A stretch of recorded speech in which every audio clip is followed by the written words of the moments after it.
Morning, my name is David Garcia and this is my final project for English 6.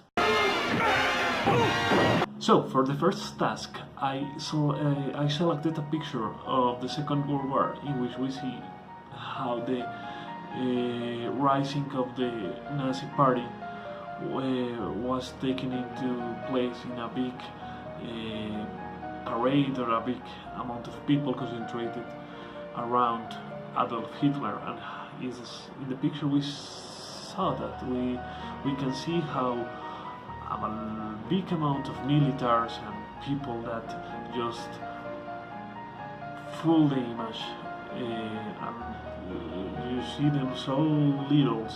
Maybe in Germany, in a big important street, Hitler is moving towards the stairs and passing through these supporters of the Nazi Party, and the image is so powerful and so impressive. It's just like the rising of this big empire that Hitler wanted to build around his ideology. His principal life aim was to make that possible, and he almost do. And in the image we see that. We see how powerful was his presence and how he passed through all this amount of people, showing that he was the face of the Nazi Party and of the Second World War. So this is what we see. So the aspects of the picture. The full name of the character is Adolf Hitler. He was born in 1889 in a little town called Braun in Austria. His childhood was marked by the art, and it's a very powerful connection or relationship that I want to profound in some topics that I will talk to you in a little time. But he was like an artist frustrated. His hobbies were painting, drawing, and writing. So he has a very strange relationship with art. When the war was taking place, he sent a lot of Nazi armies to destroy the principal masterpiece of art in France, in Italy, in Poland, in all these countries of Europe. He wanted to destroy the art, and some art in specific, other arts, other piece of art collected by him. So this is a very strange relationship. In his adulthood, he fought in the First World War, and living the horrors of the war make him create an ideology about racism and about the superiority of the German population that he wanted to reinforce in his speech, and he did it in a very powerful way, because he take into account the context and how Germany was destroyed by the First World War and was humiliated by the United States, England, and France.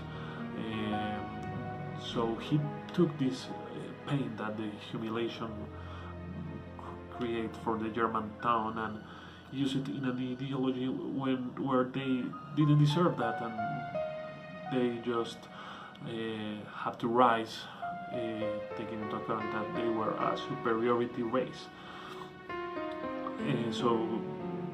Then he started to relate with politicians and with very important people, and start to create his own way in the politics and his own way through the power, and create the Nazi Party.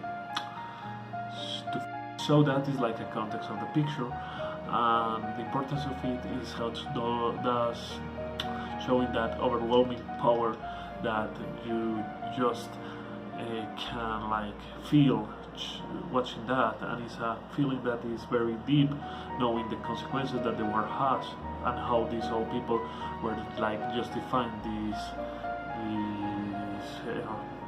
these these wild and savage acts of killing. And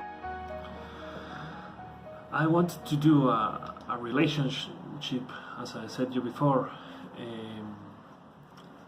between this picture and a movie that I saw 2 days ago that is called The House That Jack Built. It's the last movie of a director that personally I like a lot. His name is Lars von Trier. He's a very controversial director of movies. In this movie, he shows like a strange relationship into the mind of a serial killer that is like facing his own conscience and justifying his killings in the way he saw them as if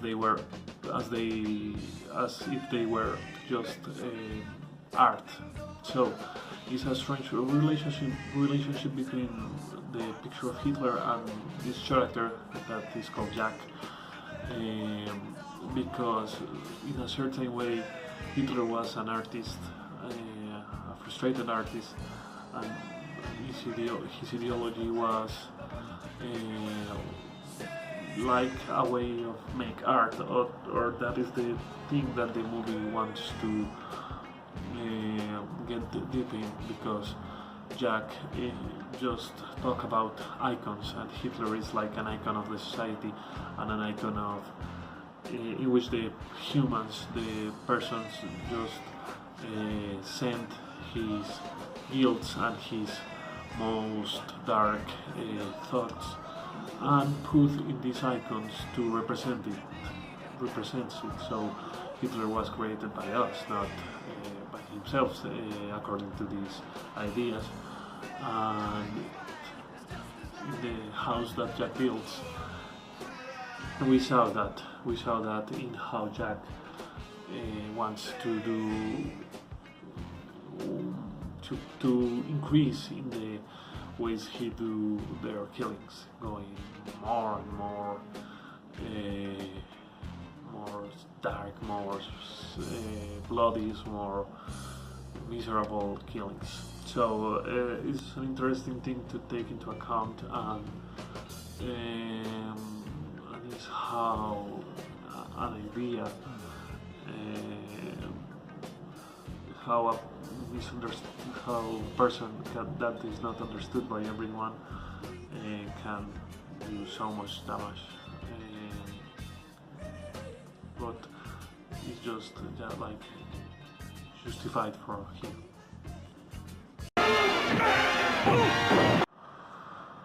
For the second task, I wanted to do something different. I select a sequence of a movie that is called Paris, Texas, from 1984, directed by Wim Wenders.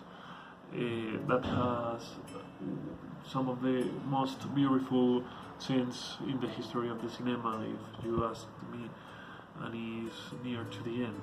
But this sequence has a lot of photographs that are just so powerful, not only for the beauty of them, but also taking into account the emotional moment and the climax that the movie found in this special sequence. So it's like when I selected that picture, it was my favorite picture, and I used that for that reason. Who took it and when and where? Well, the director of photography of the movie was Robbie Mueller. That was a master of the illumination and of the color. Robbie Mueller took it during the ending of the movie. What happened in the ending of the movie? We have Travis, that was a person that walked with no purpose in life during 4 years until he is found by a person that met his brother. His brother is taking care of her little kid that he abandoned just 4 years ago, when he had a big fight with her ex-wife her ex-couple. This big fight that were fault of both of them, of women and men, of Travis and his couple, make that the little kid never known his parent and never had a real family. But when this kid just met Travis start to searching with his son for her mother, trying to make that he met her. So after near to 2 hours of movie, he found her in a place like a prostitution place, but it's like a place where the man talks by a woman that is separated by a glass that doesn't allow him to see her, but doesn't allow her to see the man, but the man could see the woman. So they just talk about sex for a phone with a woman that is on the other side of the glass, but he never see the face of the man.